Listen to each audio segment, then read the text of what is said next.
Greetings, fellow humans. I'm MartianBuu, and today we got some really exciting Hearthstone news. The new expansion has been announced. It is Festival of Legends. It's going to be based on like a Battle of the Bands type of thing. But as usual, on the announcement day, we got a new card, and it's actually really sick. So, E.T.C Band Manager, 4 mana 4/4 neutral. While building your deck, assemble a band of 3 cards, Battlecry, discover one. So for those of you who have played other card games, this is a lot like a sideboard. I discovered from chat today that that's not exactly common knowledge among Hearthstone players. So what a sideboard is in other games is you have your extra little stack of cards that don't go in your main deck. And after you play game 1 of a best of 3, you can sub out cards that aren't good generally, but are very good in specific matchups. So that's what ETC Band Manager is doing. You're picking 3 cards when you build your deck that either can't go in your main board or you don't want to have them in your main board because they're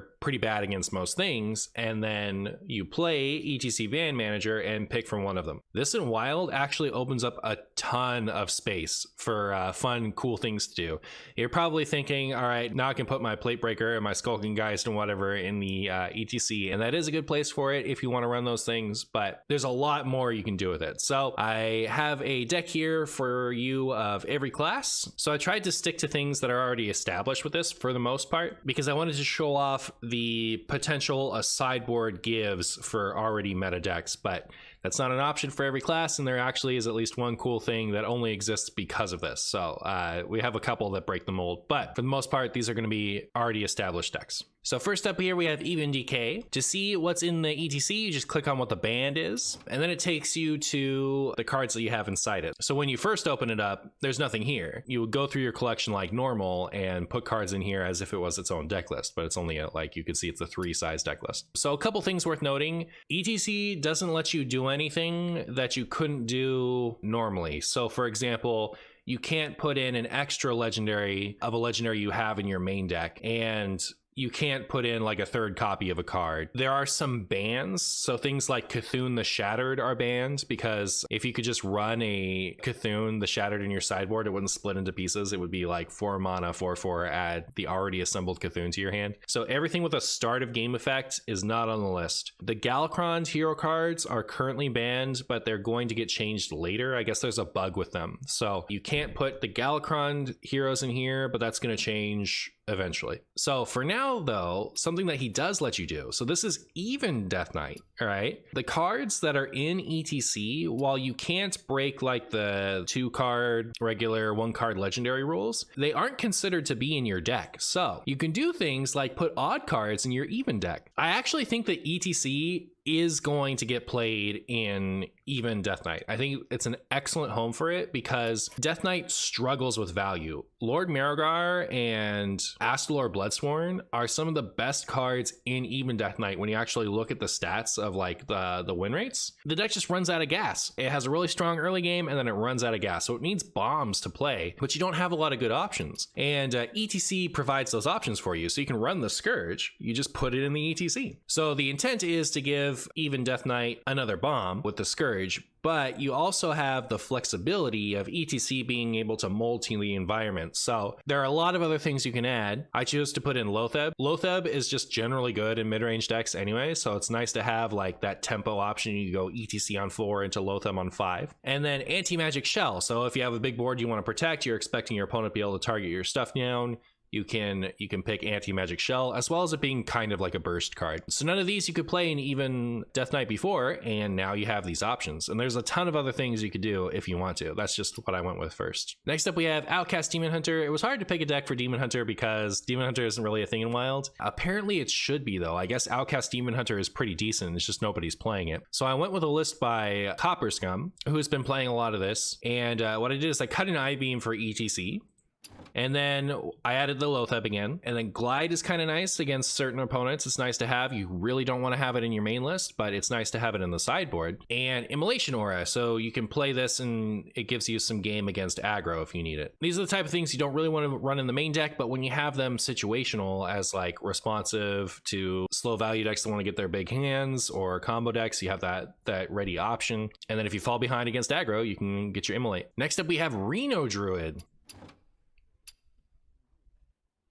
Next up, we have Reno Druid. So this is based on a list that QB recently got rank 1 with in Wild. I made some changes, but it's based on that. It's basically Astalor Druid with Reno stuff. So you have your normal Druid options, and then your goal is to do Bran with Astalor, dealing a bunch of damage with a Nubricon, enabling you to play them all in the same turns and make your opponent explode. That way you have your backup win condition in case your Astalor gets ruined or you don't draw him with Alexstrasza there. And generally just wants to do Druid things. So get your Guff out, do your Flute pop off turn. And this deck really shows off what ETC can do. I've put 3 cards in here that are already in the Reno deck. So the way Reno works is it checks your current deck for if there are any duplicates, and then you play them, and if there aren't, it'll heal you to maximum. It doesn't care about your starting deck. So we're actually able to run some duplicates of the cards we already have. All 3 of these cards are in the main list. And the way that I've done the ETC for this one is to make the Floop turns more manageable. You'll get your Floop's Glorious Goop, and you'll have like 1 component you need, but you won't have the draw, or you won't have the rushers, or your opponent won't have any minions out. And ETC lets you fix whichever of those isn't going right. So if your opponent doesn't have any minions out, you pick Dirty Rat. If you didn't draw one of your rushing things yet, you pick Flipper Friends. And if you have your rushers and your opponent has minions out, but you don't have a composting or a Life from Death, you can pick Life from Death. And the reason I went with Life from Death over composting is because composting is a lot better on the Floop turn, I think, than on your normal turns. Whereas Life from Death, you just have to play the Flipper Friends on curve and it'll activate it for easy draw. You could draw later.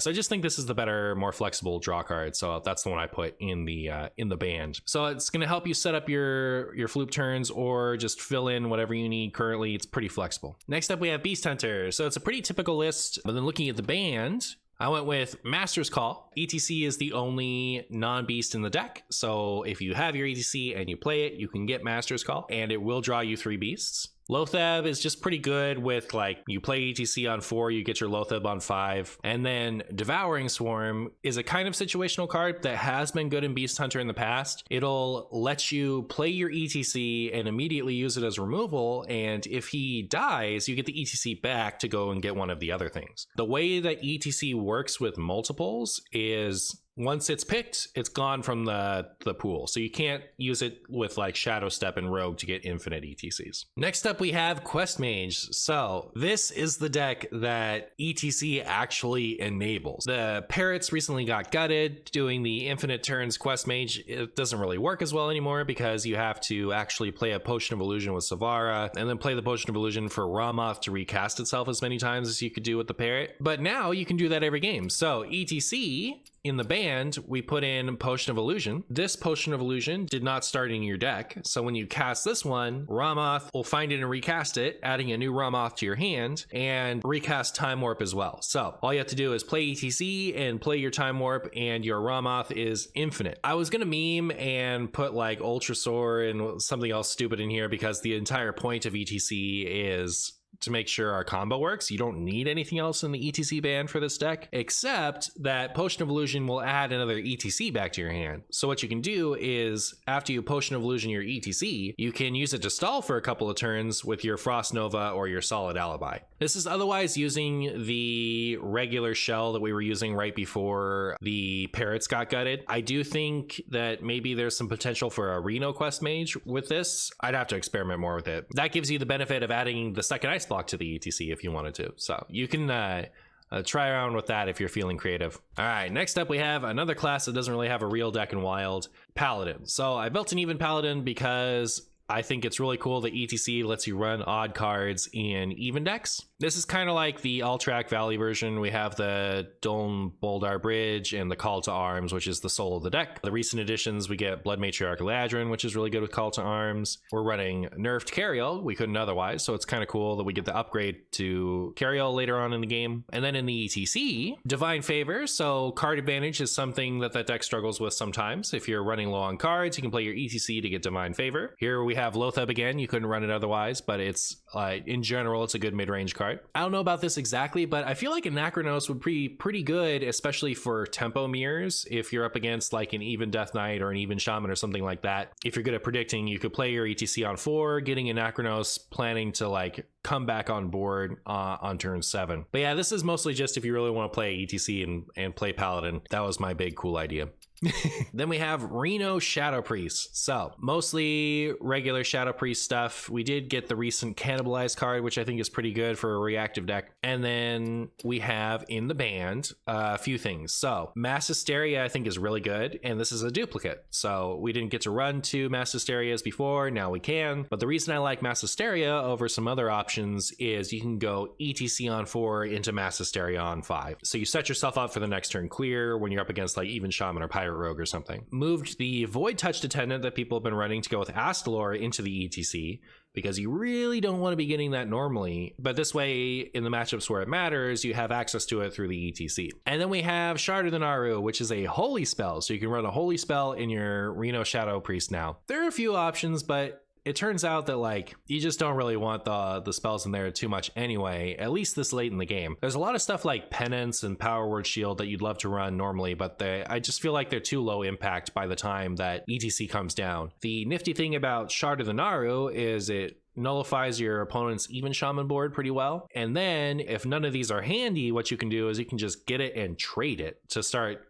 trying to find your Raza and your Anduin and stuff like that. I almost put in Power Word Shield before this for that reason, because then like ETC is a kind of a decent tempo play. You can on 4 or 5 you can play the ETC and then you put the Power Word Shield on it to draw through your deck. So yeah, ETC is just about flexibility in here. It lets you put your win more card not in the main board, and it gives you some access to more consistent board clears and some silence and draw. So that's pretty cool. There's a lot of fun stuff that you could do with this, but I just really wanted to show off him getting around the deck building requirements of the Reno Shadow Priest. Next up we have Pirate Rogue, which is probably not a class you would run ETC with, but we're going to try it anyway. So what I went with was tempo and value. So if you're running low on gas, you can pick your Edwin. If you want to just tempo out, you can pick Lotheb and do the ETC into Lotheb curve. And if it's getting really late in the game, by the time you cast your ETC, you've already played a ton of pirates, you can get Pirate Admiral Hook Tusk and go after your opponent's hand or after their deck or whatever. So you would never run Pirate Admiral Hook Tusk in Pirate Rogue normally. But if ETC is getting you something decent otherwise, like Lotheb, very situationally, you would actually like to have a Pirate Admiral Hook Tusk in specific matchups. So you can flex to shifting over to the Hook Tusk. I actually wouldn't run Pirate Rogue quite like this. I opted for a more traditional build of it because I didn't want to spook you guys